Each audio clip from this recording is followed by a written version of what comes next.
육소봉전기, 고룡원저, 제48장.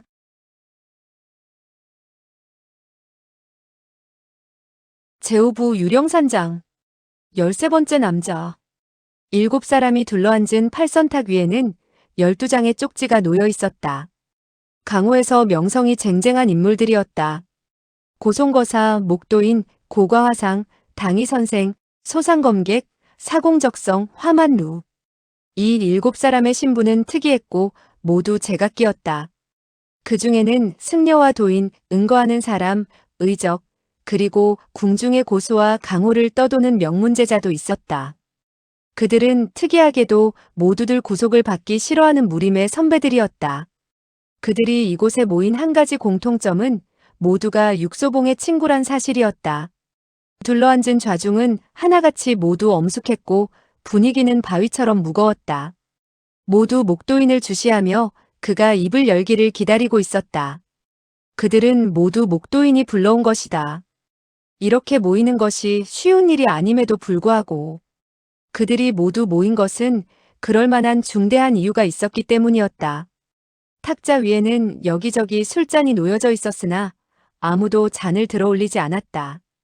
또한 먹음직스런 요리도 그득했지만 역시 아직 건드린 흔적이 없었다. 바람이 불자 그윽한 꽃향기가 실려왔다. 이런 화창한 날씨는 사람들의 마음을 설레이게 하는 법이다.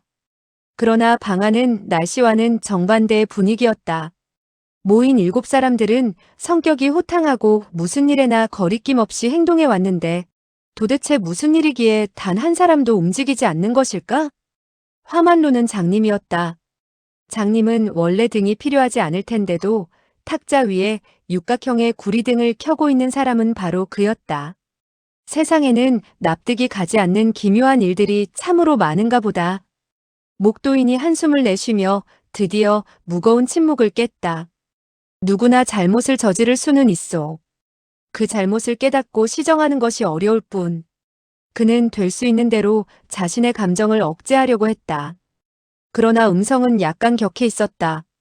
그러나 세상에는 절대 잘못을 해서는 안 될 일이 있어. 만약 그런 잘못을 저질렀다면 갈 길은 오직 한 곳뿐. 죽음의 길. 사공적성의 음성이었다. 목도인은 고개를 끄덕이며 탁자 위에 있는 12장의 쪽지를 천천히 집어들었다. 거기에는 각각의 이름이 적혀 있었다. 12명은 모두 대단한 인물들이었다. 이들은 원래 죽지 말아야 될 사람들이요. 그러나 모두들 절대 하지 말아야 할 잘못을 범했어. 그는 쪽지 중에서 4장을 뽑아냈다. 특히 이 4사람. 그 4장에는 이런 내용이 적혀 있었다. 고도 복미방의 내삼당 향주. 죄명, 적과 내통해 나라를 배반했음. 죽인 자 서문치설. 결과 13일 동안 도망다니다 연못에서 죽었음. 현운비 파상검객의 의발전인. 죄명, 친구의 자식을 죽이고 친구의 아내를 겁탈했음. 죽인 자 서문치설. 결과 15일 동안 도망다니다가 장터에서 죽었음. 유청청 회남대협이 딸. 점창검객 사견에 처. 죄명 간통, 남편을 살해했음. 죽인 자 서문치설. 결과 19일 동안 도망다니다가 사막에서 죽음을 당함. 독비신룡 해기활. 죄명 무고한 사람을 잔인하게 죽였음. 죽인 자 서문치설. 결과 19일 동안 도망다니다가 바다에서 배가 뒤집혀 죽음. 이 4사람의 이름은 들은 적이 있었다. 그러나 더욱 잘 아는 사람은 서문치설이었다. 무공을 연마한 사람이라면 누구나 서문치설을 잘 알 것이다. 그의 건법이 천하제일이라는 것을 그 누가 부인하겠는가. 이때 소상검객이 무겁게 입을 열었다. 나는 서문치설을 보았소. 자금성 결투를 치른 후 국내의 제일 고수도 그의 건법이 천하제일이라는 것을 시인했었다. 나는 그가 남의 일에 간섭하기를 좋아하리라고는 미처 생각하지 못했소. 화만루가 말했다. 그가 공연히 남의 일에 끼어든 것이 아니오. 사공적성이 즉시 맞받았다. 그는 비록 친구가 많지 않았지만 친구를 배신하는 사람을 가장 증오했소. 소상검객이 입을 다물자 이번에는 당의선생이 나섰다. 그럼 당신은 그들이 범한 치명적인 잘못은 친구를 배신한 것이라 생각하오? 당문의 독약과 암기는 천하에 그 명성을 날렸었다.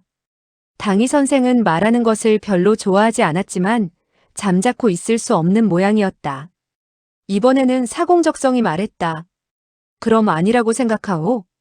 당희 선생은 다만 묵묵히 고개를 저었다. 그는 아무 말도 하지 않았지만 모든 사람들이 자신의 뜻을 잘 알아줄 거라고 생각했다. 과연 그의 말뜻을 이해하는 사람이 있었다. 그들의 죄명은 다를지언정 치명적인 잘못을 저지른 것은 같소. 그리고 또 한 가지 같은 것이 있소. 무엇이오? 서문치설. 목도인이 천천히 입을 열었다. 서문치설이 누구를 죽이려 마음먹었다면 아마 누구도 그의 수중에서 벗어나지 못할 거요. 사실 그랬다. 도망갔어도 기껏 19일이 고작이었다. 이 12사람은 모두 서문치설에 의해 죽임을 당했어. 목도인의 표정은 더욱 무거워졌다. 지금 그들처럼 치명적인 잘못을 저지른 사람이 또 있어. 모인 사람들의 표정이 일시에 굳어졌다. 목도인이 다시 입을 열었다. 그는 비단 친구를 배신했을 뿐만 아니라 배신당한 친구가 바로 서문치설이요. 그 사람이 누구요? 바로 육소봉이요. 침묵이 흘렀다. 누구도 입을 떼는 사람이 없었다. 질식할 것 같은 침묵이 잠시 흘렀다. 드디어 소상검객이 먼저 입을 열었다. 내가 알기로 육소봉은 그의 친구일 뿐 아니라 또한 은인이기도 하다던데. 목도인이 말을 받았다. 그러나 은혜는 이미 갚았지만 원수는 아직 갚지 않았소. 소상검객이 물었다. 어떤 원수? 목도인이 대답했다. 자신의 아내를 빼앗아간 원수. 소상검객의 안색이 하얗게 변했다. 증거가 있어? 목도인은 힘있게 고개를 끄덕였다. 있어. 소상검객이 다그치듯 물었다. 어떤 증거요? 목도인은 침울하게 말했다. 그는 그들이 침상에 있는 것을 직접 목격했어. 소상검객은 목이 타는 듯 갑자기 탁자 위에 놓여있는 술잔을 들어 단숨에 마셨다. 사공적성도 술잔을 들었다. 그들 중 유일하게 냉정을 유지하고 있는 사람은 화만루였다. 그는 생각에 잠겨 방심한 듯 술잔을 바라보고 있다가 이윽고 입을 열었다. 육소봉은 그럴 사람이 아니오. 거기에는 필시 무슨 사연이 있을 것이오. 사공적성도 그의 말에 동의했다. 맞소. 그는 그럴 사람이 아니오. 어쩌면 술에 너무 취했거나 아니면 마약에 중독됐을 것이오. 그것도 아니면 다만 침상에 같이 있어야 할 무슨 사연이 있었을 거요. 그들의 변호는 나머지 사람들의 의혹을 풀어주는데 별로 소용이 없었다. 또한 만족할 만한 해명도 아니었다. 그래서인지 사공적성은 씁쓸해한 미소를 지으며 다시 술잔을 들어 올렸다. 어느 자리에서나 결론을 내리는 사람은 가장 말을 적게 하는 신중한 사람일 경우가 많다. 당희 선생이 결론을 내렸다. 나는 비록 육소봉을 잘 모르지만 그가 당문에 대해서 은혜를 입었다는 것은 알고 있어. 이번 일에 어떤 사연이 있는지 없는지는 몰라도 우리는 그들을 찾아내 대지를 시켜 진실을 밝혀내야 할 것이요. 그의 의견에 목도인은 고개를 저을 뿐이었다. 사공적성이 물었다. 당신은 그럴 생각이 없다는 말이오?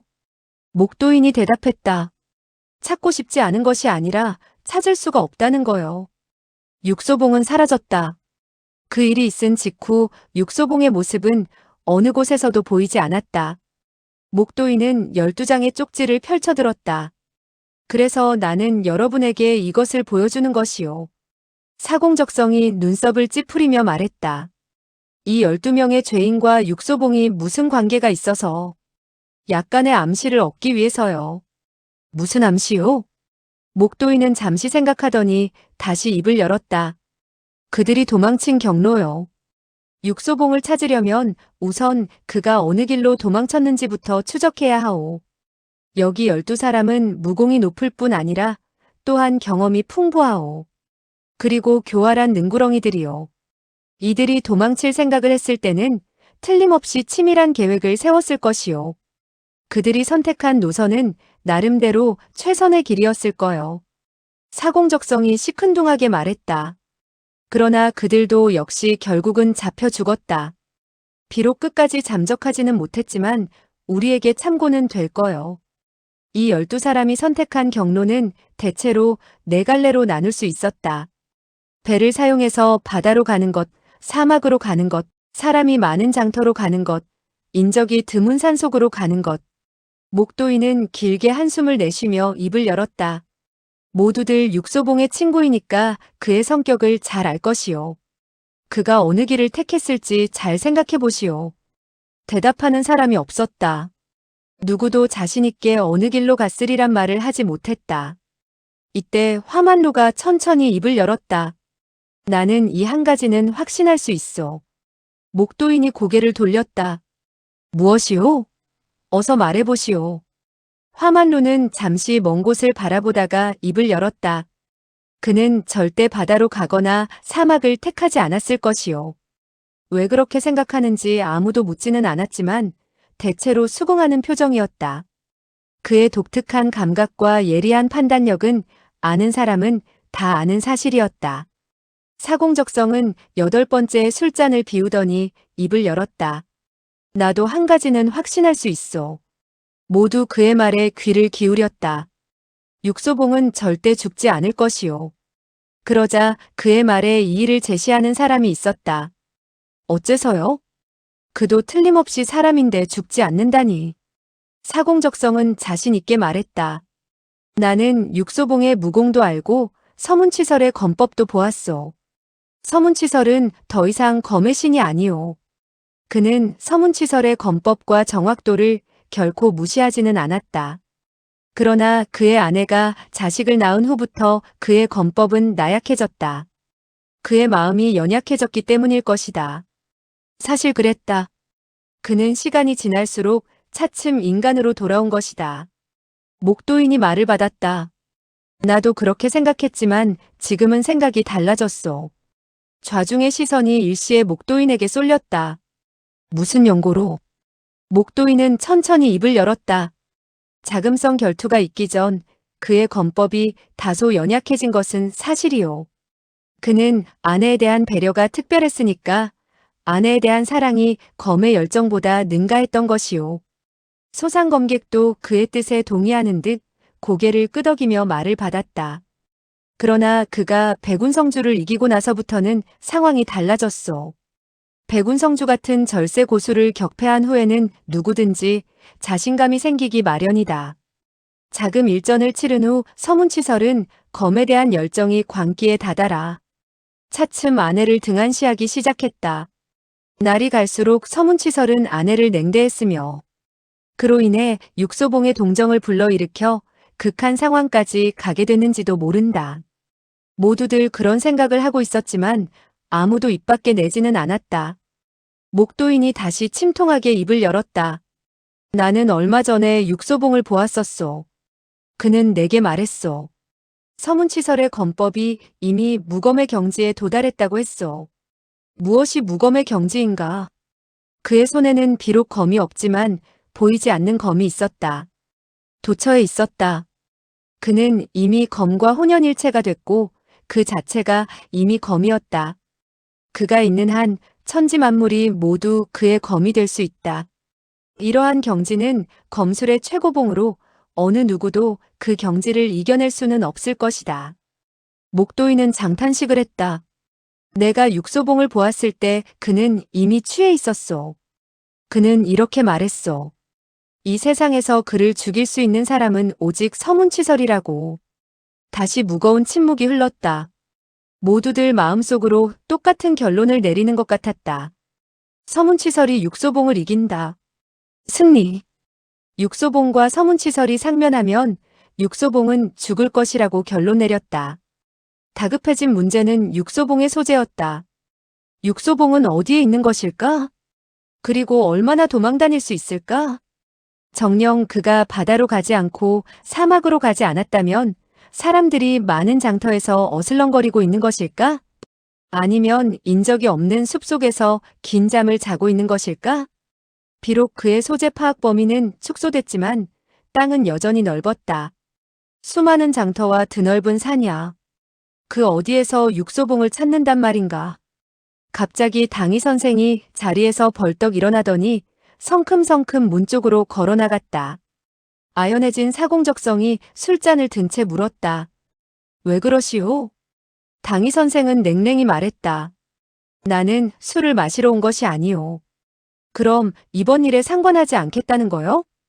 당의 선생의 목소리는 팽팽하게 경직되어 있었다. 상관하지 않는 것이 아니라 상관할 수 없는 거요. 고송거사도 장탄식을 하며 중얼거리듯 말했다. 맞소. 관여할 수 없는 거요. 고과화상도 고개를 끄덕였다. 그건 사실이요. 이런 말이 오가는 사이 그들 세 사람은 훌쩍 떠나버렸다. 소상검객도 그들의 뒤를 따랐다. 사공적성은 들고 있던 술잔을 탁자에 쾅 하고 내려놓았다. 그는 분노로 부들부들 떨었다. 나도 술을 마시러 온 게 아니오.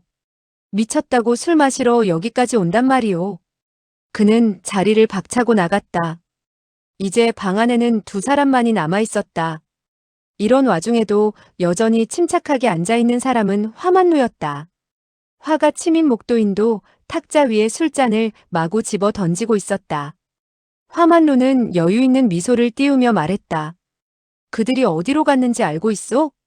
목도인은 기가 막힌다는 듯 코웃음을 쳤다. 어디로 갔는지.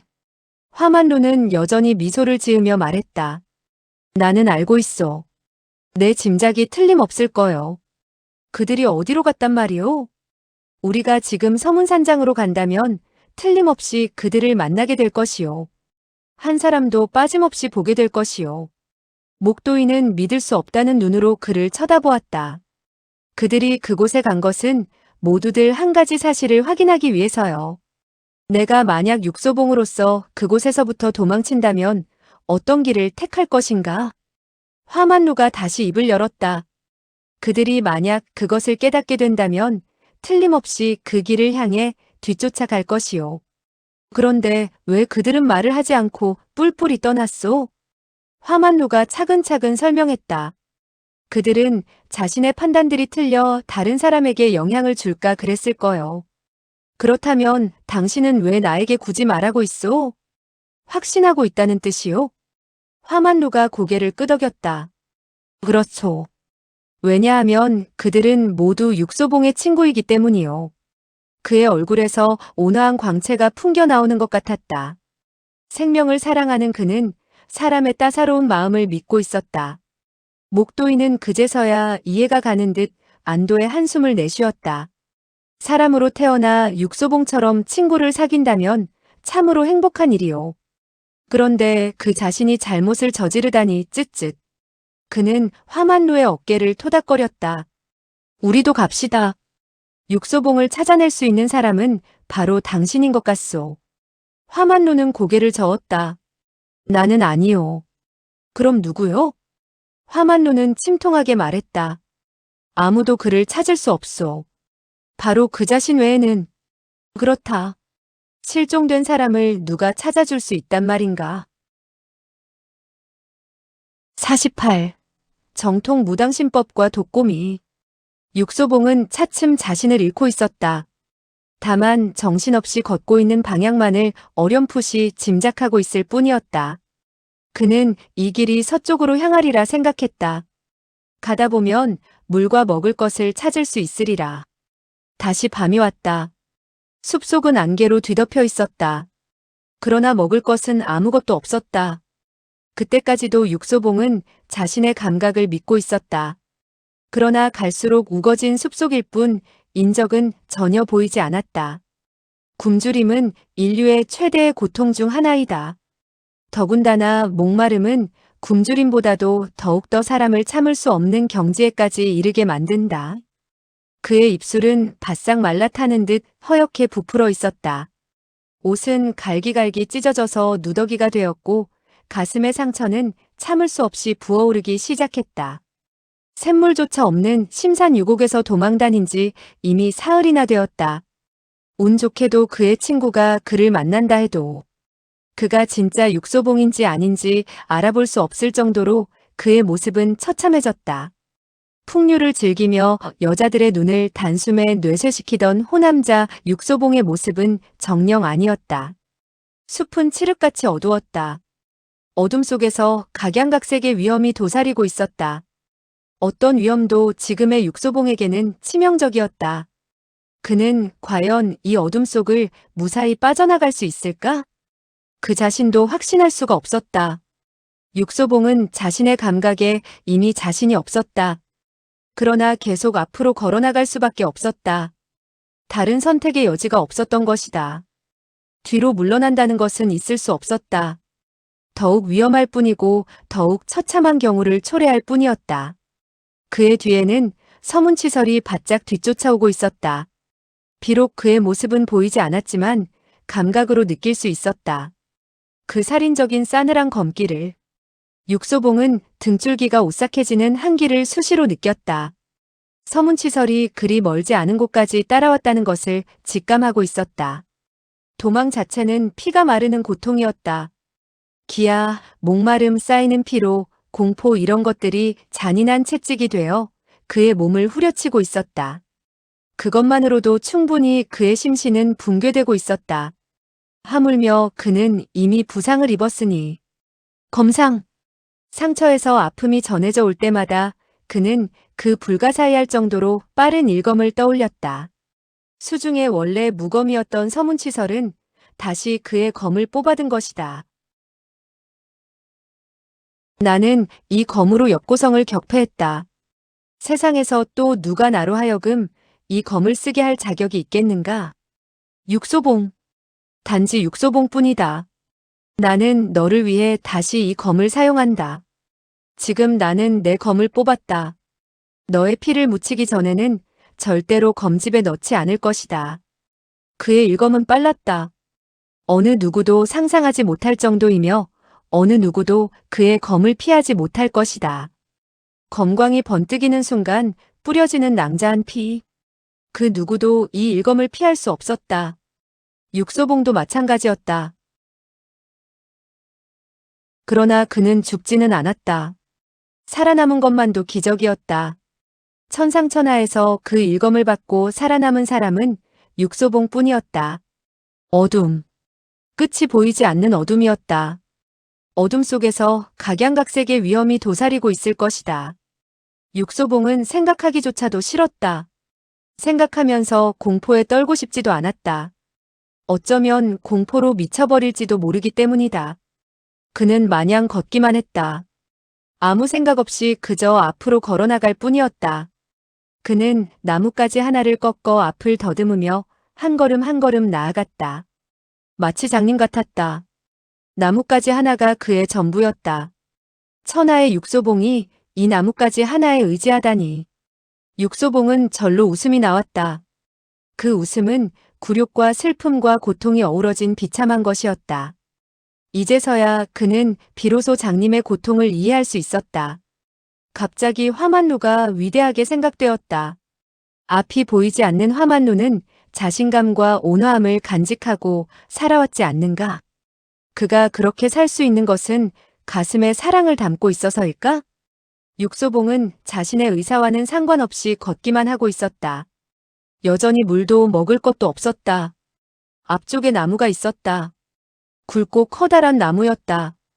육소봉은 나무 아래에서 잠시 걸음을 멈추고 숨을 몰아쉬었다. 지금이 어쩌면 그가 숨을 돌릴 수 있는 유일한 기회일지도 모른다. 서문치설이 이 숲속으로 뒤쫓아오기 전에 잠시 작전을 세워둘 필요가 있었다. 서문치설은 틀림없이 뒤쫓아올 것이다. 이 세상에서 그 어떤 것도 서문치설을 막을 수는 없다. 그는 이미 육소봉 자신의 검으로 그를 죽일 것을 결정했는지도 모른다. 세상은 칠흑같이 어둡고 지구의 공전까지 멈춘 듯 고요하기 그지없었다. 이런 절대적인 정적은 공포심마저 유발했다. 육소봉은 공포심으로 숨이 멎는 것 같았다. 이때 무엇인가 그의 뇌리를 때렸다. 그는 반사적으로 정광석화와도 같이 두 손가락으로 짚었다. 그는 아무것도 보지 못했지만 그의 출수는 빗나간 적이 거의 없었다.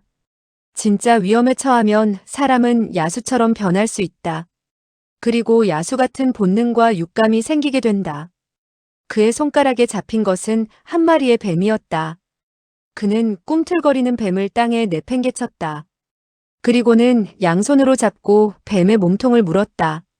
비릿하고 역겨운 뱀의 피가 그의 목줄기를 타고 흘러들어갔다. 육소봉은 자신이 야수로 변한 듯한 착각을 일으켰다. 그는 잔인하게 뱀의 몸통을 물어뜯었다. 생명에 대한 애착이 강하게 솟구쳤다. 살아남을 수만 있다면 어떤 일도 해내야만 한다.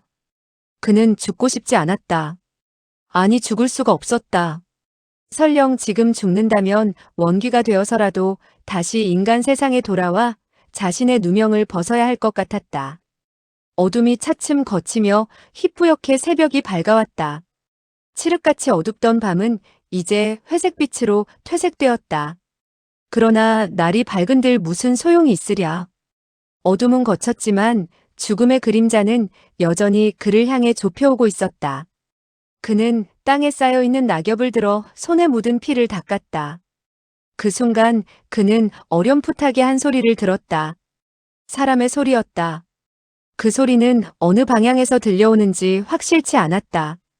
그는 귀를 기울였다. 사람의 신음소리가 분명했다. 이런 시간, 이런 곳에서 사람의 신음소리라니 혹시 자기처럼 막바지에 몰린 도망자가 아닐까? 아니면 서문치설일까? 육소봉은 갑자기 온몸이 굳어짐을 느꼈다. 호흡도 정지되는 것 같았다. 그는 조용히 청각을 곤두세웠다. 미약한 신음소리는 끊어질 듯 이어지며 계속 들려왔다. 고통이 가득 찬 신음소리였다. 그 신음 속에는 두려운 기색도 역력했다. 이런 절명에 가까운 신음소리는 절대로 위장이 아닐 것이다. 설령 이 신음소리의 주인이 서문치설이라 해도 지금 그가 받고 있는 고통은 육소봉에 비하여 결코 뒤떨어지지 않을 것이다. 그렇다면 그가 어떤 치명적인 타격을 받은 것일까? 그렇지 않다면 그의 살인적인 검기가 어찌 사라질 수 있는가? 육소봉은 신음소리를 찾아 나서기로 결심했다. 그가 서문치설이든 아니든 찾기로 했다. 그때 멀지 않은 곳에서 그의 시야에 잡히는 것이 있었다. 낙엽은 아침 이슬에 젖어 반짝반짝 빛나고 있었다. 흙도 축축하게 젖어 있었다. 한 사람이 젖은 낙엽 위에 쓰러져 있었다. 고통으로 인해 온몸에 경련이 일고 있었다. 육소봉은 가까이 다가갔다. 얼굴이 온통 흰 수염으로 뒤덮인 그 사내는 피곤과 통증과 공포로 온몸을 사시나무 떨듯 떨고 있었다. 그는 육소봉을 보자 본능적으로 몸을 일으키려고 했지만 고통만을 더할 뿐이었다. 그의 손에는 검이 쥐어져 있었다. 고아한 모양과 함께 강질 또한 우수해 보였다. 첫눈에 좋은 검임을 알 수 있었다. 그러나 그 검은 두렵게 생각되지는 않았다. 왜냐하면 그 사람은 서문치설이 아니기 때문이었다. 육소봉은 길게 숨을 내쉬며 중얼거리듯 말했다. 그가 아니군. 노인의 목젖이 위아래로 움직였다. 공포로 가득 찬 그의 눈에 한 가닥 희망이 나타났다. 그는 숨을 몰아쉬며 가까스로 말했다. 당신은 누구요? 육소봉도 힘겹게 말했다. 별 사람 아니요. 다만 지나가는 과객일 뿐이요. 과객이라고? 육소봉은 빙긋이 웃었다. 이런 곳을 지나가는 과객이라 이상하게 생각되시오? 노인은 육소봉을 훑어보았다. 쇠잔한 눈동자에 갑자기 늙은 여우 같은 교활함이 흘렀다. 그렇다면 당신도 나와 같은 운명이란 말이오? 아마 그럴 거요. 노인이 웃었다. 그 웃음도 처량해 보였다. 뭐라 말하려던 그는 쿨럭쿨럭 기침을 해댔다. 육소봉은 문득 그의 상처를 발견했다. 가슴 부위의 상처는 매우 심각해 보였다. 이때 기침을 멈춘 노인이 입을 열었다. 당신은 나를 다른 사람으로 착각한 모양이지? 육소봉은 순순히 시인했다. 사실이요. 당신을 죽이러 온 사람인 줄 알았소? 육소봉은 입가에 미소를 띄우며 말했다. 그랬소. 한데 당신은 날 누구라고 생각했소? 역시 당신을 죽이러 온 사람이라고 생각한 것이 아니오? 노인은 부인하지 않았다. 두 사람은 서로를 동정 어린 눈으로 쳐다보았다. 눈빛과 표정은 부상을 입은 두 마리의 야수와 같았다. 어느 누구도 두 사람의 표정을 이해하지 못할 뿐더러 또한 지금 그들의 심정을 이해하지 못할 것이다. 일각이 지나자 노인이 먼저 장탄식을 하며 입을 열었다. 어서 가시오. 육소봉은 노인을 쳐다보았다. 지금 나더러 가라는 거요? 그렇소. 설령 내가 가지 말라고 붙잡아도 당신은 갈 게 아니오? 육소봉의 입가에 쓰디쓴 웃음이 번졌다. 그 말도 맞소. 내 상황은 당신보다 더욱 비참하오. 그러니 도와줄 수 없소. 노인은 비웃듯 말했다. 당신은 나를 모르니 당연히 나를 도와줄 리 없겠지. 육소봉은 입을 열지 않았다. 그리고 더 이상 웃지도 않았다. 그는 이 노인의 말이 사실이란 것을 알고 있었다. 사실 그가 처해 있는 상황은 노인이 상상하고 있는 것보다 훨씬 비참했다. 자신의 처지도 절망적인 도망자이면서 부담스러운 보따리를 굳이 떠맡으려고 하는 사람은 세상에 없을 것이다. 이 노인은 다시 생각해 볼 여지도 없는 부담스러운 보따리였다. 다시 긴 침묵이 흘렀다. 육소봉은 긴 한숨을 내쉬며 입을 열었다. 그렇소. 나는 가겠소. 노인은 고개를 끄덕이며 눈을 감았다. 더 이상 그를 보고 싶지 않은 모양이었다. 육소봉은 차마 돌아서지 못했다. 양심의 가책으로 그는 망설이고 있었다. 노인은 눈을 감은 채 말했다. 무얼 하고 있소? 육소봉은 또다시 장탄식을 했다. 만약 당신이 한 마리의 들깨라면 틀림없이 벌써 떠났을 것이오. 노인의 음성에 생기가 돌았다. 하지만 나는 들깨가 아니라 사람이란 말이오. 육소봉은 쓴웃음을 지었다. 나 역시 들깨가 아니라 사람이오. 노인은 눈을 감은 것 같았지만 사실은 몰래 육소봉의 표정을 훔쳐보고 있었다. 그의 눈에는 다시 늙은 여우 같은 교활함이 번뜩였다. 그건 사실이지. 육소봉은 체념한 듯 말했다. 당신은 내가 절대 떠나지 않을 것을 처음부터 알았을 것이오. 노인은 퍼뜩 놀라는 눈치였다. 육소봉은 그것 보라는 듯 말했다. 당신도 사람이고 나도 사람이오. 당신이 이곳에서 죽는 것을 그냥 지켜볼 수는 없소. 노인은 기쁨으로 눈을 크게 떴다. 그렇다면 나를 데리고 떠나겠단 말이오? 육소봉은 가만히 노인을 지켜보았다.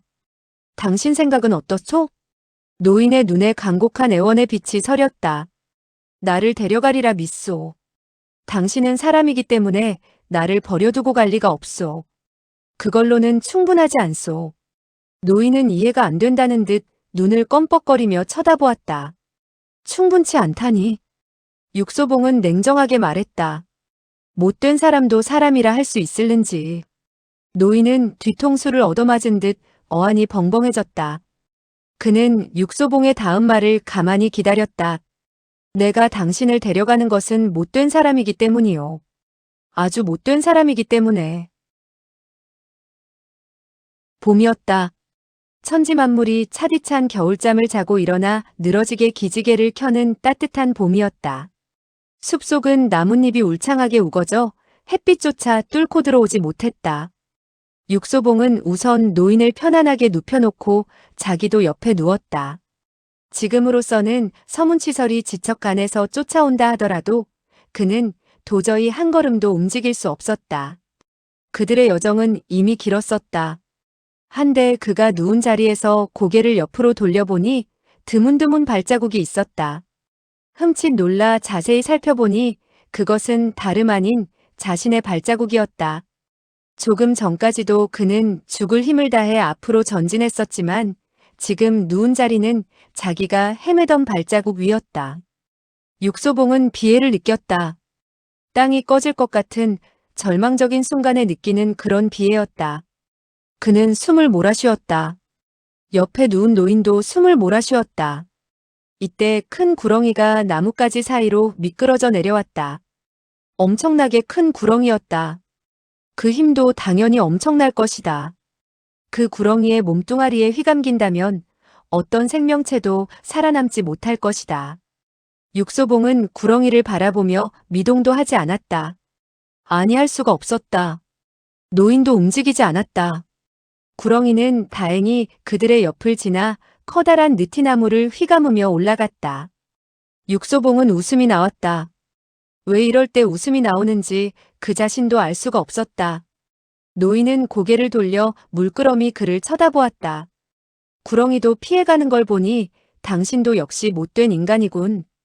육소봉이 그의 말을 받았다. 맞소. 나도 역시 못된 인간이었소. 그들은 웃었다. 웃음에도 여러 종류가 있는데 어떤 웃음은 울음보다 더 흉하게 보여질 때가 있다. 그들의 웃음이 그랬다. 웃음만 있을 뿐 웃음소리는 없었다. 주위에는 아무 소리도 들려오지 않았다. 고요했다. 시간은 정지한 듯 느릿느릿 흘러갔다. 한참 후 노인이 먼저 입을 열었다. 못된 인간아. 왜 부르는 거요? 내가 누구이며 이름이 뭔지 궁금하지도 않소? 물을 필요가 없어서요. 필요가 없다니. 육소봉은 시큰둥한 표정으로 한숨을 내쉬었다.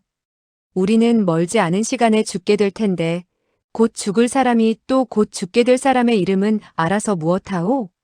노인은 그를 쳐다보았다. 그는 한참 동안 그의 눈썹과 수염을 찬찬히 쳐다보았다. 나는 이제야 드디어 한 사람이 생각났소. 어떤 사람이요? 노인은 그를 다시 한번 확인하더니 입을 열었다.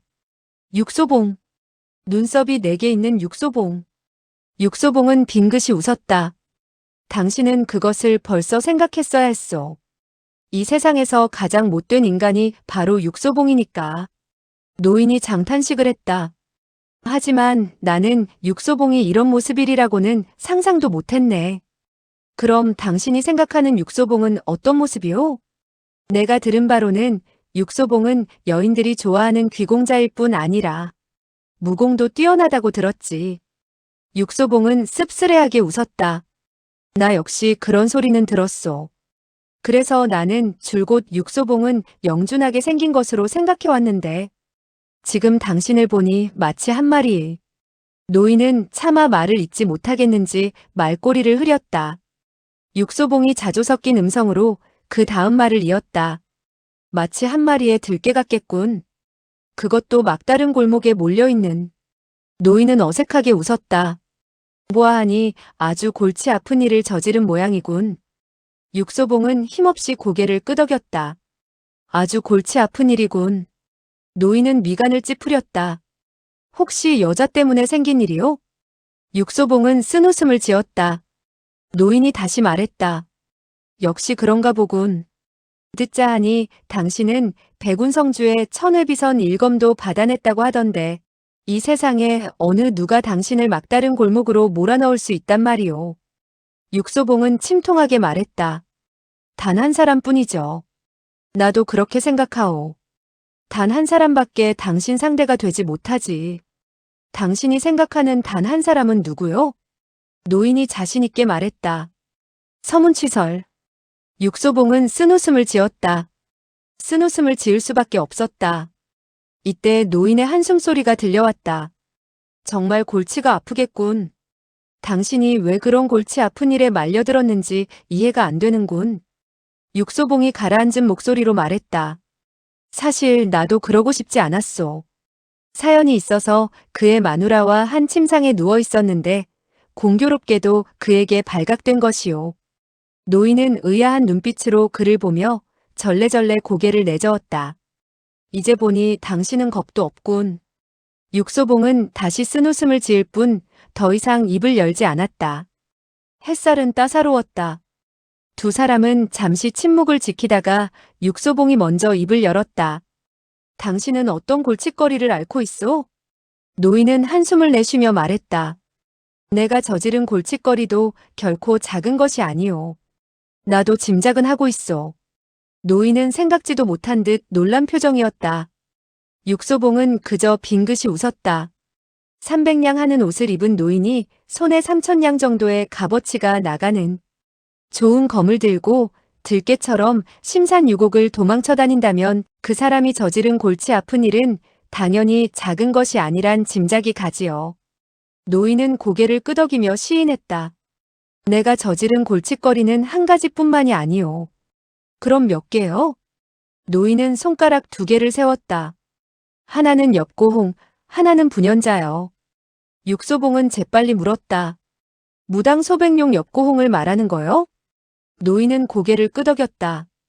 육소봉은 다시 다그쳐 물었다. 말리다파 분연자요? 노인은 또 고개를 끄덕였다. 육소봉은 뭔가 짚히는 것이 있는지 고개를 끄덕이며 말했다. 그 두 사람이라면 정말 작은 골칫거리라 할 수 없겠군요. 엽고홍은 무당의 속가 제자이면서 또한 무당 제자 중 가장 뛰어난 젊은이였다.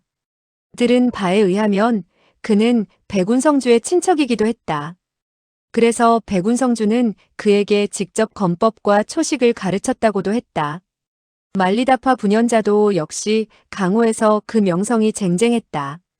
그의 경공술과 암기술은 흑도에서 그에게 당할 자가 그리 많지 않았다.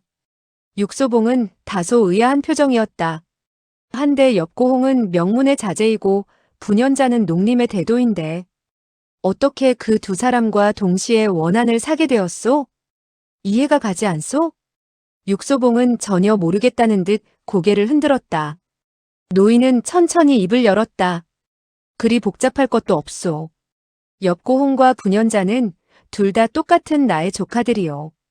그렇대 공교롭게도 그 두 사람의 마누라가 우리 집 손님으로 오게 되었소. 엽고홍은 강호를 떠도는 협객이고 분연자는 천방지축으로 날뛰는 강호의 쉬팔이었다. 그러므로 그들의 아내는 당연히 외로움을 느꼈을 것이다. 노인의 입가에 의미심장한 웃음이 번졌다. 그래서 나는 그들을 위로해주기로 했지. 그런데 재수없게 발각되고 말았소. 육소봉은 놀란 표정으로 그를 쳐다보았다. 참으로 어처구니 없군요. 당신은 도의적으로도 문제가 있을 뿐 아니라 파렴치한과 다를 바 없소. 노인은 비죽이 웃었다. 파렴치한과 다를 바 없는 게 아니라 파렴치한이지. 육소봉은 갈수록 태산인 모양이었다. 그럼 정말로 파렴치한이란 말이오? 노인은 멋쩍은 듯 머리를 극적거렸다. 내 이름을 알고 있는 사람이 있다니 영광이군. 근 10년 동안 강호에서 내 이름은 이미 잊혀진 것으로 알았는데 20년 전 강호에서 이름이 쟁쟁한 농림의 대로가 있었다. 그가 바로 파렴치한 독곰이었다. 사람의 이름이 파렴치한이라면 그 사람이 얼마나 염치가 없고 악랄할지는 불을 보듯 뻔한 일이었다.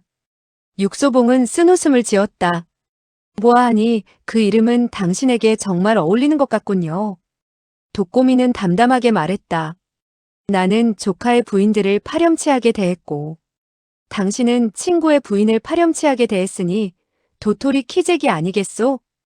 육소봉은 고개를 저었다. 비록 궁지에 몰린 것은 같은 처지나 같지 않은 점이 있어. 어떤 점? 가치관이요. 그래서 나는 이제 떠날 것이요. 독고미는 그를 빤히 쳐다보았다. 육소봉은 웃었다. 내가 지금 떠나지 못할 거라 생각한다면 그것은 오산이요. 당신이 파렴치한인 줄 알았는데 내가 왜 떠나지 못하겠소. 떠날 수 있을까? 당연히. 육소봉은 몸을 일으켰다. 곧 떠날 기세였다. 독고미는 그를 지켜보며 애절한 음성으로 말했다. 하지만 당신은 떠난 후 틀림없이 후회할 거요. 육소봉은 고개를 돌리며 물었다. 왜죠?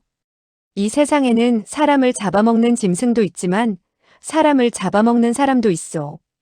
그렇다면 당신이 바로 사람을 잡아먹는 사람인가 보군. 독고미는 재빨리 또 말했다. 이 세상에 사람을 잡아먹는 또 한 가지가 있다는 것을 알고 있어? 뭐요? 독고미가 말했다. 숲이요. 숲도 사람을 잡아먹을 수가 있어. 길을 알지 못하는 사람이 숲으로 들어가면 얼마 못 가서 잡아먹히고 말지. 그러니 이 숲속에서 살아나갈 생각은 하지 말아야 될 거요. 정오가 가까운 시각이었지만 두 사람이 대화를 주고받는 곳은 해질녘처럼 어두침침했다. 공포심을 불러일으킬 정도로 빽빽히 들어찬 수목들, 수북하게 쌓인 낙엽, 나뭇잎이 썩는 축축한 냄새가 짙게 풍겨왔다. 이 숲을 빠져나가기란 사실 쉬운 일이 아니었다. 숲이 사람을 잡아먹는다면 바로 이런 곳에서이리라. 육소봉은 결국 몸을 돌려 노인을 바라보았다. 당신은 길을 알고 있어? 이 숲을 빠져나갈 자신도 있어? 독고미는 회심의 미소를 지으며 여유있게 말했다. 나는 비단 이 숲을 빠져나갈 수 있게 해줄 뿐만 아니라 서문치설이 영원히 당신을 찾을 수 없게 해줄 수도 있어. 육소봉은 코웃음을 쳤다. 흥. 독고미는 개의치 않고 말했다. 서문치설이 하늘을 나는 재주가 있다 하더라도 절대 당신이 있는 곳으로 올 수 없는 장소를 알고 있어. 육소봉은 그를 주시하며 입을 열지 않았다. 움직이지도 않았다. 바로 이때였다. 멀리서 코웃음을 치는 소리가 들렸다. 그 웃음은 십장 밖에서 들리는 듯 했는데 눈 깜짝할 사이에 그들 앞에 희번덕이는 물체가 있었다. 나타난 사람은 경공술이 뛰어난 희디인 사람이었다. 창백한 얼굴, 창백한 손, 창백한 검에 그는 눈처럼 흰 배기를 입고 있었다. 이 울창한 숲속을 20여 시간이 넘게 달려왔으련만 그의 흰 옷은 전혀 더럽혀지지 않았다. 육소봉은 그의 정체를 확인하자 다소 굳었던 몸이 풀리는 모양이었다. 이 모습을 보고 독고미는 웃었다. 그 웃음 속에는 자조적인 의미가 짙게 담겨 있었다. 당신은 서문치설이라 생각했던 모양이군. 육소봉은 부인하지 않았다. 나타난 젊은이는 확실히 서문치설과 많은 부분이 흡사했다. 창백한 얼굴, 냉혹하고 도도한 표정, 베개, 심지어 서 있는 모습조차 서문치설과 닮았다. 그러나 자세히 보니 서문치설보다 훨씬 젊고 얼굴 윤곽이 부드러웠다. 독고미가 그의 궁금증을 풀어주었다. 그의 이름은 엽고홍이라 하오. 아마 조상 팔대를 거슬러 올라가도 서문치설과는 전혀 관계가 없을 거요. 그러나 그의 아들이라 해도 과언이 아닐 정도로 닮았지. 육소봉도 절로 웃음이 나왔다. 정말 아들이라 해도 괜찮겠군. 당신은 그가 왜 이렇게 서문치설과 비슷한 모습으로 자랐는지 알고 있어? 육소봉은 아직도 엽고홍에게서 눈길을 떼지 않으며 말했다. 왜죠? 왜냐하면 그는 정말로 서문치설의 아들이 되기를 원했기 때문이요. 육소봉은 수긍이 간다는 듯 고개를 끄덕였다. 알만하군요. 어쩌면 제2의 서문치설이 되고 싶었겠죠. 독고미가 얼굴 가득 비웃음을 담고 말했다. 그런데 애석하게도 그는 서문치설의 장점을 배우지 않고 단점만을 고스란히 닮아버리고 말았소. 서문치설. 먼 산 절봉 위에 우뚝 서 있는 소나무 같은 그의 고고한 성품, 밤하늘의 유성처럼 활기찬 생명력, 천하무적의 검술. 강호에서 검을 배우는 젊은이라면 누구나 서문치설을 우상으로 여기고 있을 것이다. 육소봉은 방심한 표정으로 멍청하게 말했다. 서문치설의 한 가지만은 다른 사람이 절대 흉내내지 못할 것이요. 그의 검을 말하는 것이요? 그의 검이 아니라 그의 고독함이요. 고독, 먼 산 절봉 위에 홀로 우뚝 선 고독감, 밤하늘의 유성처럼 고고한 정막.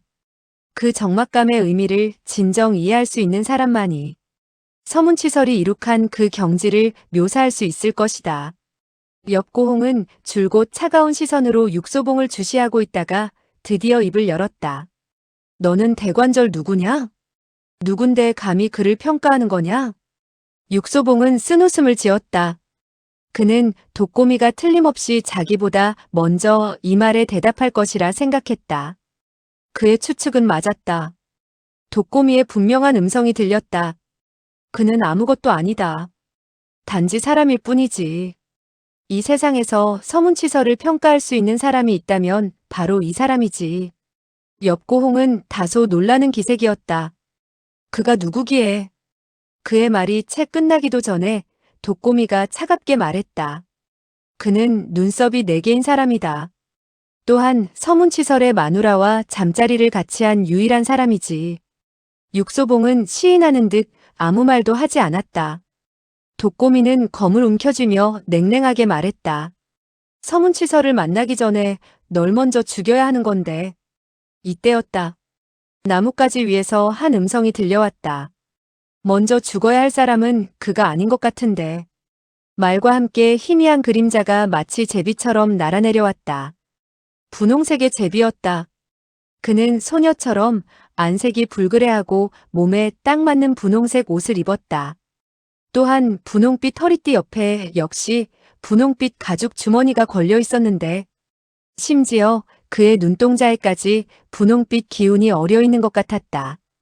대다수의 남자들이 소녀의 나체를 보았을 때 보이는 그런 표정이었다.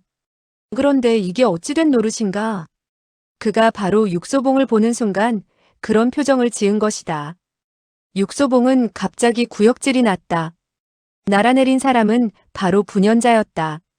분연자는 그의 반응에 대해선 전혀 개의치 않고 입가에 미소를 띄운 채 부드러운 음성으로 말했다. 육소봉은 역시 육소봉이군요. 과연 내가 기대했던 모습과 전혀 빗나가지 않았어요. 육소봉은 어처구니가 없었다. 당신의 지금 모습은 그리 호감을 주지 않지만 뜨거운 물로 목욕을 한다면 아주 매력적인 남자가 되겠군요. 그는 말을 하면서 개슴츠레한 눈빛으로 육소봉의 위아래를 훑어보았다. 당신은 나를 실망시키지 않을 거예요. 육소봉은 저절로 주먹이 불끈 쥐어졌다. 그의 욕지기 나는 입술을 주먹으로 한 방 날려버리고 싶은 마음이 간절했다. 분연자는 엽고홍에게 고개를 돌렸다. 이 사람은 내가 찾던 사람이니 절대 건드리면 안 돼. 엽고홍의 얼굴에도 구역질을 참는 표정이 역력했다. 그는 멸시하듯 이죽거렸다. 남자든 여자든 가리지 않고 원한단 말인가? 분연자는 넉살 좋은 미소를 지으며 고개를 끄덕였다. 심지어 널 원하고 싶을 때도 있었어. 엽고홍의 얼굴이 불그락 푸르락했다. 그러나 그는 극도의 자제심으로 다만 입술만 달싹거렸다. 분연자가 다시 말했다. 내가 나를 줄곧 혐오하고 있다는 것은 잘 알고 있지. 그러나 너는 공교롭게도 언제나 나를 필요로 하지. 이번 경우만 하더라도 너는 내가 아니었으면 이 늙은 여우를 찾아내지 못했을 뿐만 아니라 또한 살아서 이곳을 빠져나가지 못했을 테니까. 그는 여전히 천연덕스러운 미소를 지은 채 침을 꿀꺽 삼키고 다시 말했다. 너 같은 명문 정파의 소년 영웅은 더러 사람들 앞에서는 우쭐대며 잘난 척할 수 있지만 이런 험난한 산속에 들어오면 단 이 시간도 견디지 못할 거야. 엽고홍은 여전히 듣고만 있었다. 분연자는 기세가 등등했다. 지금 내가 이 늙은 여우를 너에게 양보한다면 너는 그것으로 만족해야 할 거야. 엽고홍은 검을 꼭 쥐고 있었다. 그는 한숨을 내쉬며 말했다. 늙은 여우는 틀림없이 내게 양보해야지. 너도 알다시피 나는 맹세한 것이 있으니까. 늙은 여우를 내 손으로 죽이겠다고. 분연자가 미간을 좁혔다. 육소봉은? 육소봉은 너의 것이니 상관 않겠다. 단지 그가. 이때 독고미가 당치도 않은 듯 껄껄 웃어젖혔다. 모두들 착각을 하고 있군. 육소봉은 그의 것이 아니야. 또한 내 것도 아니다. 분연자가 날카롭게 그를 째려보았다. 그럼 누구 것이지? 독고미가 말했다. 내 것이다. 이번에는 분연자가 웃어젖혔다. 설령 육소봉이 나와 똑같은 별난 취미를 가졌다 하더라도 결코 당신을 좋아하지는 않을 것이오. 하지만 그가 계속 살기를 원한다면 너희들 손에 그냥 죽게 내버려 두지는 않을 것이다. 분연자는 갑자기 몸을 돌려 육소봉을 쳐다보며 부드러운 음성으로 말했다. 당신이 내 일에 간섭하지 않는다면 얼마든지 살아남을 수 있어요. 육소봉은 아무런 반응도 보이지 않았다. 분연자는 길게 숨을 내쉬며 다시 입을 열었다. 엽공자, 이제 출소할 때가 된 것 같은데. 좋아. 이 한마디와 함께 검이 섬광처럼 뽑혀져 나왔다. 검을 뽑는 속도는 아직 서문치서를 능가할 정도는 못 됐지만 다른 사람과 비교해서는 결코 뒤떨어지는 솜씨가 아니었다. 그의 출수는 경쾌하면서도 싸늘했다. 정통 무당신법 외에도 다른 두 가지 검법이 혼합되어 있는 것이 그의 특징이었다. 그는 자신이 가장 자신 있게 내세울 만한 일검을 뽑아냈다. 그것은 가장 치명적인 일검이었다. 그는 일격필중을 자신하고 있었다. 독고미는 입을 크게 벌려 무엇인가 소리치려고 했지만 아무런 소리도 나오지 않았다. 육소봉은 뜻밖에도 보고만 있었다. 그때 계속 미소를 짓고 있던 분연자가 갑자기 얼어붙은 것처럼 굳어졌다. 검끝 하나가 그의 등을 뚫고 가슴으로 나온 것이다. 검붉은 피가 그의 발밑으로 용암처럼 흘러내렸다. 이것이 자신의 피라니 그는 도저히 믿어지지 않았다. 그는 가죽 주머니 속에 든 암기를 꺼내려고 안간 힘을 썼지만 그 전에 이미 그의 몸은 허수아비처럼 앞으로 푹 고꾸라졌다. 엽고홍은 검끝에서 떨어지고 있는 마지막 한 방울의 피를 훅 하고 입김으로 불어 공중에 날려버렸다. 이것은 예전부터 서문치설의 독특한 습성이었다. 그의 동작은 서문치설과 아주 흡사했다. 하지만 그는 서문치설이 될 수 없었다. 그것은 절대적인 사실이었다. 서문치설은 매번 살인을 한 후에는 어찌할 수 없는 고독함과 적막감에 휩싸이곤 했다. 엽고홍이 검끝에 남아있는 마지막 피 한 방울을 입김으로 불어 떨어뜨리는 모습은 마치 몸에 묻은 눈송이를 날려버리듯 감상에 젖어 있었던 것이다. 지금 엽고홍의 눈에는 어떤 흥분과 격동이 번뜩였다. 그가 불어낸 마지막 피 한 방울은 분연자의 얼굴에 점점이 뿌려졌다. 분연자의 얼굴에는 바르르 경련이 일고 있었다. 붉게 충혈된 두 눈은 앞으로 툭 붉어져 있었고 그 눈에서는 더 이상 분홍색 기운을 찾아볼 수 없었다. 육소봉은 갑자기 그가 불쌍하게 여겨졌다. 죽는 순간까지도 자신이 왜 죽었는지 모르는 사람이니 불쌍할 수밖에 없었다. 그는 죽어서도 틀림없이 자신이 죽은 이유를 깨닫지 못할 것이다. 피는 이미 말랐고 아무 일도 없었던 것처럼 검은 다시 검집으로 들어갔다. 엽고홍은 갑자기 고개를 돌려 독고미를 파랗게 노려보았다. 독고미도 그를 쳐다보았다. 그의 눈에는 의혹과 경악으로 가득 차 있었다. 엽고홍은 깔보듯 말했다. 내가 그를 죽인 것은 단지 그가 널 죽이려 했기 때문이다. 너도 날 죽이러 온 것이 아니냐? 너는 아니야. 독고미는 더욱 의아해졌다. 하지만 너는 아까. 엽고홍은 그의 말을 냉혹하게 잘라 말했다. 원래 내 검으로 너를 죽이려 했던 것은 사실이지. 그런데 왜 생각을 바꿨지? 엽고홍은 의미심장하게 웃었다. 그것은 내가 살아있는 사람이 아니란 걸 알았기 때문이지. 보통 사람들이 듣기에는 도저히 알아들을 수 없는 말이었다.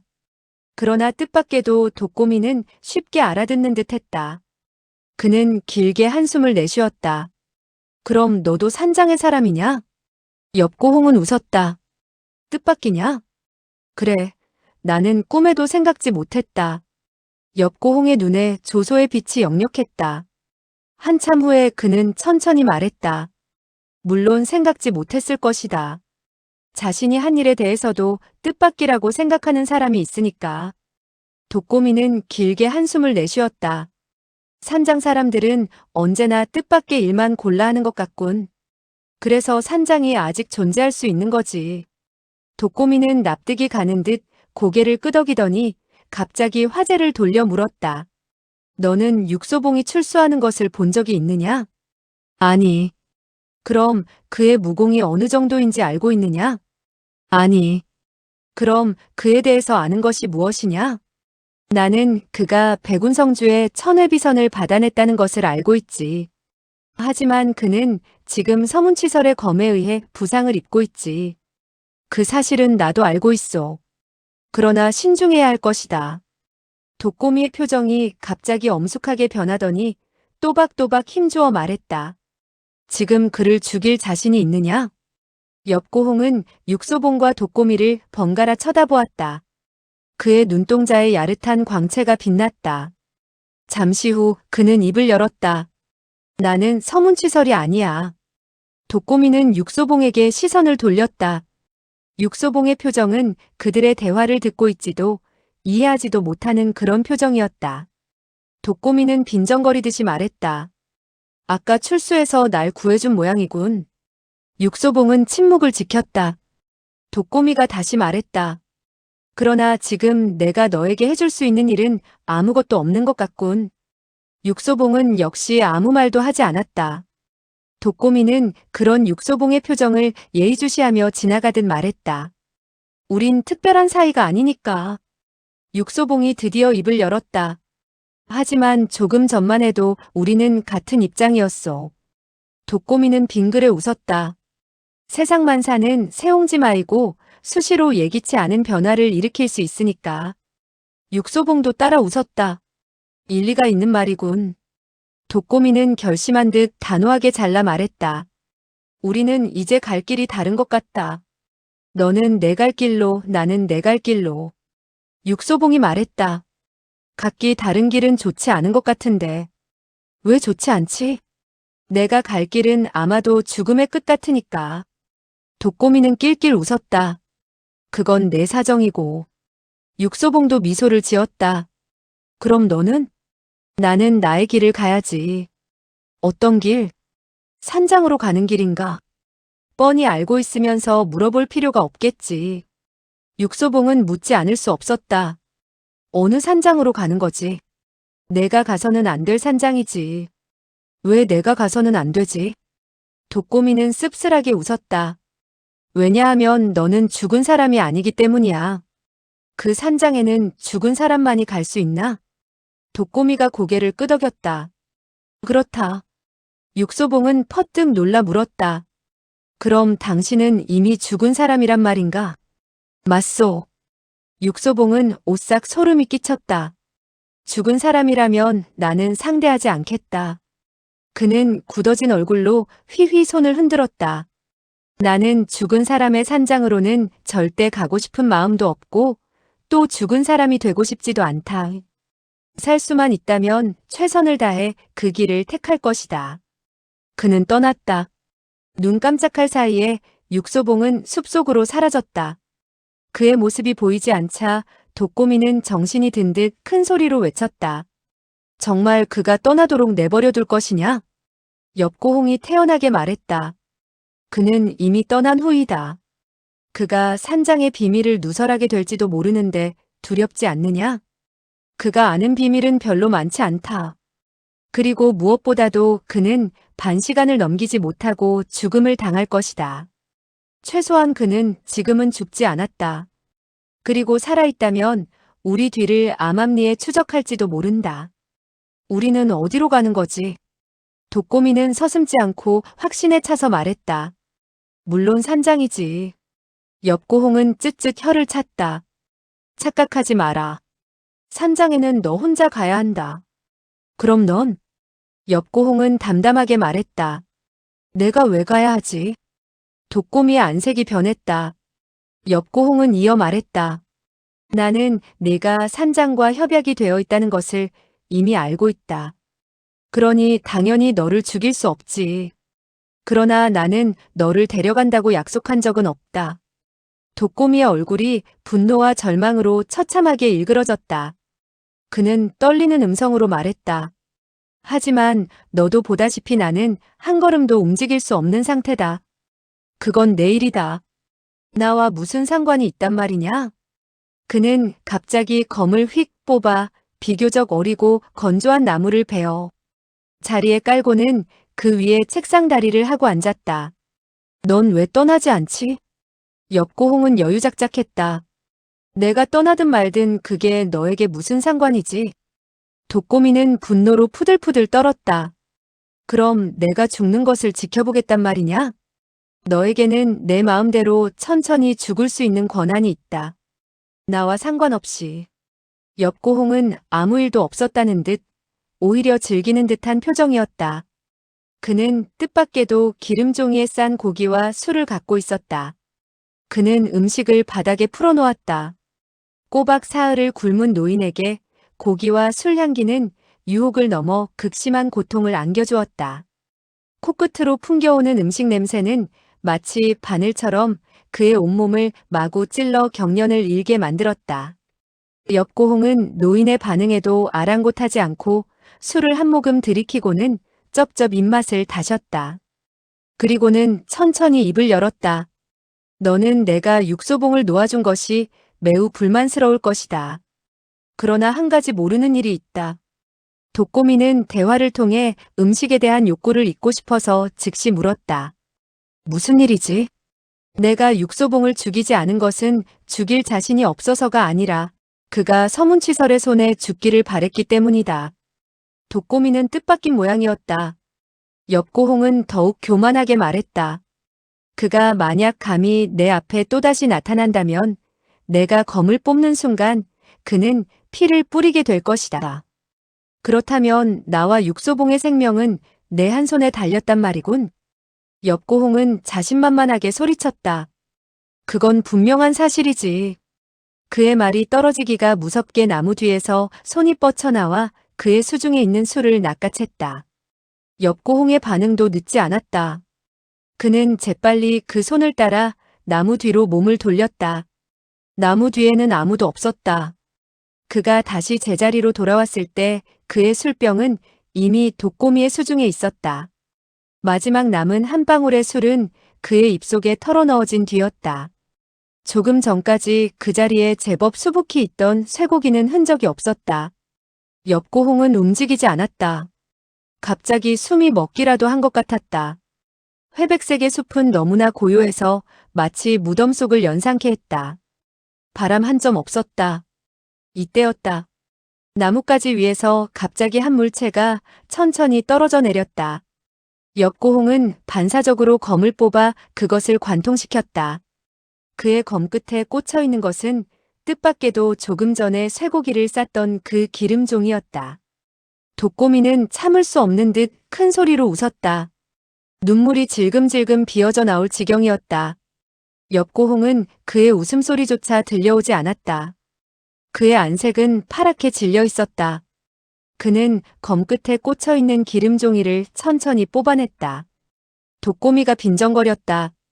기름종이는 자신 있게 찔렀군. 엽고홍은 그의 말에는 아랑곳하지 않고 검집에 검을 꽂았다. 그의 행동은 아주 신중했다. 문득 그는 심호흡을 하더니 소매 안에서 종이 쪽지를 꺼내 나무에 붙였다. 이것이 바로 숲을 빠져나갈 수 있는 상세한 지도다. 누구든지 실력이 있으면 가져가 봐라. 그리고 나서 그는 나무의 등을 바싹 기댄 채 마치 노승이 입정한 듯 지그시 눈을 감았다. 독고미는 웃음을 거두었다. 그는 눈을 크게 뜬 채 나무 줄기에 꽂혀 있는 종이 쪽지를 주시하고 있었다. 그는 이것이 엽고홍이 고기를 낚기 위한 미끼라는 것을 알고 있었다. 무당파의 내공은 으뜸이었다. 엽고홍은 4살 때 무당에 입문했었다. 지금쯤 그의 내공은 틀림없이 상당한 경지에 도달했을 것이다. 그는 숨을 죽인 채 심신아비를 했다. 그는 비록 눈을 감고 있었지만 50장 이내에서 바늘 하나 잎사귀 하나 떨어지는 것도 느낄 수 있는 것이다. 그는 이미 미끼를 준비해 놓았다. 고기는 어디 있는 것일까? 어떤 고기가 물릴 것인가? 독고미는 숨을 죽였다. 그는 손 하나가 나무 뒤에서 슬며시 뻗쳐오는 것을 보았다. 그 손의 동작은 매우 민첩했다. 손을 뻗어내자마자 나무에 꽂혀 있는 종이가 만져졌다. 바로 그 순간 검광이 번뜩였다. 탁 하는 소리와 함께 검끝이 나무 줄기에 정면으로 꽂혔다. 상대방의 손을 겨냥한 것이다. 독고미의 안색이 변했다. 엽고홍의 안색도 변했다. 그러나 피는 보이지 않았다. 독고미는 크게 숨을 들이마셨다. 그는 정체불명의 두 손가락이 엽고홍의 검을 짚고 있는 것을 보았던 것이다. 엽고홍의 안색이 붉게 물들고 있었다. 이마에서는 땀방울이 송글송글 맺혀 얼굴을 타고 줄줄 흐르고 있었다. 그는 있는 힘을 다해 검을 뽑으려고 했지만 마치 태산에 눌린 듯 꼼짝도 하지 않았다. 이것은 누구의 손일까? 누구의 손이 이처럼 절묘한 묘기를 부린단 말인가? 육소봉. 당연히 육소봉일 것이다. 독고미의 얼굴에 다시 웃음이 피어올랐다. 내가 조금 전에 말한 것은 거짓이었군. 검은 검집에서 뽑혀졌는데 피는 보지 못했으니. 엽고홍은 아래 십수를 깨물더니 불현듯 검을 놓고 나무 뒤로 몸을 날렸다. 과연 육소봉은 그곳에서 빙긋이 웃으며 그를 쳐다보고 있었다. 그의 손에는 엽고홍의 검이 두 손가락에 끼워져 있었다. 엽고홍은 뿌드득 이를 갈았다. 나는 검을 사용하지 않아도 널 죽일 수 있다. 육소봉은 여전히 미소를 잃지 않았다. 하지만 검은 너의 것이니 돌려주겠다. 엽고홍은 이미 출수했다. 그가 전개한 것은 무당파의 금사면장이었다. 그것은 대단한 위력을 지닌 장법이었다. 한데 뜻밖에도 육소봉은 그의 검을 정말로 그에게 돌려주었다. 손가락으로 검끝을 집은 채 검자루를 그의 손 쪽으로 밀어준 것이다. 그는 어쩔 수 없이 그 검을 받아주었다. 그런데 검자루를 쥐려는 찰나 어느새 그의 손에서는 피가 뚝뚝 떨어지고 있었다. 엽고홍의 안색이 하얗게 변했다. 육소봉은 틀림없이 그에게 검자루를 내밀었는데 그는 어찌된 일인지 검날을 잡았던 것이다. 순간적인 동작을 아무것도 보지 못했다. 육소봉은 여전히 미소를 짓고 있었다. 이것은 너의 검이다. 아무도 뺏으려 하지 않는데 왜 이렇게 힘을 주는 거지? 엽고홍의 얼굴에서는 이미 혈색을 찾아볼 수 없었다. 그는 두려움에 떨며 물었다. 서문치설이 몇 초씩을 사용해 너에게 부상을 입힌 거지? 육소봉이 대답했다. 1초씩. 엽고홍은 믿기지 않는 모양이었다. 그렇다면 1초씩도 받아내지 못했단 말이냐? 육소봉은 자조 섞인 미소를 지었다. 그 당시 만취되어 정신이 없었던 것 아니냐? 육소봉은 고개를 저었다. 엽고홍은 도저히 믿어지지 않는 모양이었다. 너 같은 솜씨가 그의 일검도 받아내지 못했다니. 육소봉은 한숨을 내쉬었다. 그가 출수하는 것을 너도 보았을 것이다. 옆에서 지켜보는 사람도 아마 영원히 그의 출수를 직접 보지 못할 것이다. 엽고홍은 고개를 떨구었다. 손에서는 계속 피가 흐르고 있었다. 그러나 검날을 놓지 않았다. 검끝에서도 피가 떨어져 내렸다. 한 방울, 두 방울. 이것은 자신의 피였다. 그는 길게 한숨을 내쉬었다. 그는 마지막 떨어지는 한 방울의 피를 튕겨냈다. 그리고는 검끝으로 자신의 가슴을 찔렀다. 탄식은 멈춰지고 뜨거운 피가 분수처럼 솟구쳤다. 육소봉은 안색이 변했다. 나는 널 죽일 생각이 없었는데 왜 이렇게 했지? 엽고홍의 일그러진 얼굴에서 땀이 비오듯 흘러내렸다. 그는 숨을 헐떡이며 간신히 입을 열었다. 나는 20년 동안 검을 배웠다. 이젠 자신이 생겼고 스스로 천하무적이라고 믿어 단오절을 기해 서문치설과 결투를 하기로 약속했지. 다가오는 단오절. 엽고홍은 힘없이 고개를 끄덕였다.